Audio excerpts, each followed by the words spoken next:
L'idée principale, c'est de mobiliser le maximum de personnes pour relever des défis liés à l'environnement.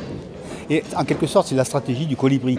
Chacun doit apporter sa pierre ou sa goutte d'eau pour éteindre l'incendie, pour éteindre le réchauffement climatique, pour lutter contre les changements climatiques. C'est ça l'idée, mobiliser tout le monde, y compris les artisans commerçants. Je trouve que c'est une jolie récompense pour toutes les actions qui sont menées au quotidien sans même y penser en fait, qui sont des actions tout à fait naturelles et normales quand déjà dans nos vies privées on les applique. Donc c'est normal et tout à fait naturel de les appliquer dans notre établissement.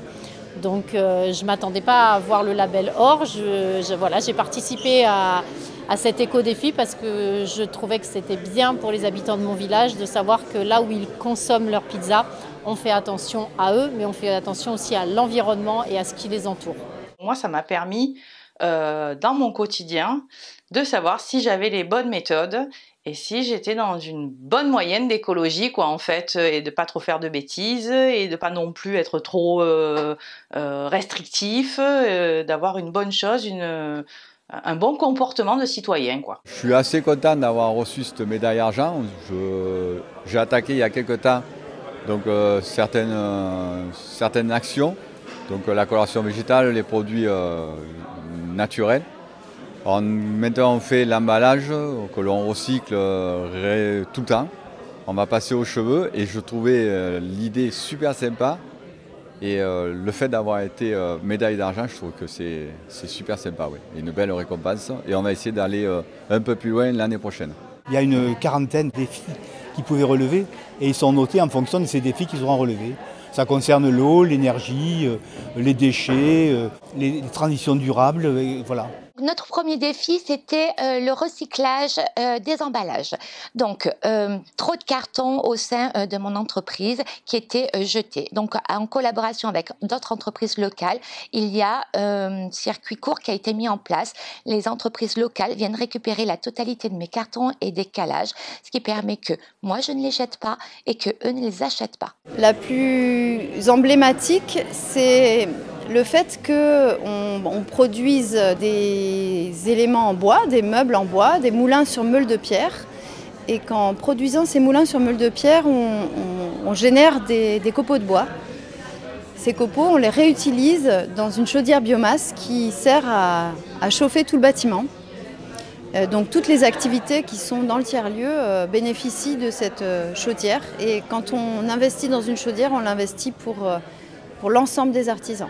Mon premier défi était le recyclage de mes déchets. Pour pallier à ça, je me suis mis des petits contenants différents et pour le soir, aller jeter dans les conteneurs qui correspondent. Et ensuite, le deuxième défi, c'était donc les économies d'énergie. Je me suis, grâce justement à l'opération, j'ai fait un peu plus attention à ma facture.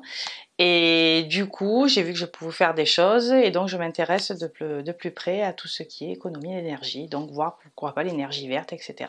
Il y a déjà tout l'équipement électrique de la pizzeria qui est au LED, le recyclage des emballages, mon véhicule qui est un véhicule hybride, donc du coup j'ai fait un petit effort aussi à ce niveau-là. Sur le plan sociétal, je fais de l'intégration en immersion dans mon entreprise une fois par semaine des autistes qui sont hébergés dans le village. En tout cas, l'objectif est atteint quand même. On a mobilisé une cinquantaine d'artisans commerçants. Et ça veut dire qu'il faut continuer, quoi. L'accompagnement de la communauté d'agglomération s'est traduit en engagement du service de développement économique qui nous a accompagnés pour porter notre candidature auprès de l'État dans le cadre des manufactures de proximité. C'est un accompagnement pour rédiger le dossier et puis structurer la demande. On a eu la chance d'être lauréat. On a été aidé par la CCI, la Chambre des métiers. La mairie nous aide aussi sur le long cours. Financièrement parlant, je n'ai pas demandé d'aide. Je ne sais pas s'il en existe ou pas. Maintenant, je vais venir un peu plus loin et faire des investissements, je pense, sur les ampoules et peut-être plus si je peux. Lorsque la CCI est venue me proposer de participer à l'action des éco-défis, c'était une évidence pour moi d'y participer parce que j'avais déjà des actions qui étaient en place et c'était juste un renforcement de ce que je faisais déjà. Ça m'a permis de développer un petit peu plus et pour moi c'était une vraie récompense que de recevoir ce label d'or. Donc, et j'en suis très fière. C'est les services qui sont à leur écoute en permanence. On est très proche des associations de commerçants. Il y a vraiment une attente. Et parce que pour les entreprises, c'est important aussi, leur engagement pour l'environnement est aussi un marqueur de leur attractivité, de leurs compétences, voilà. Et ça, c'est important pour eux. Ils se distinguent un peu des autres aussi.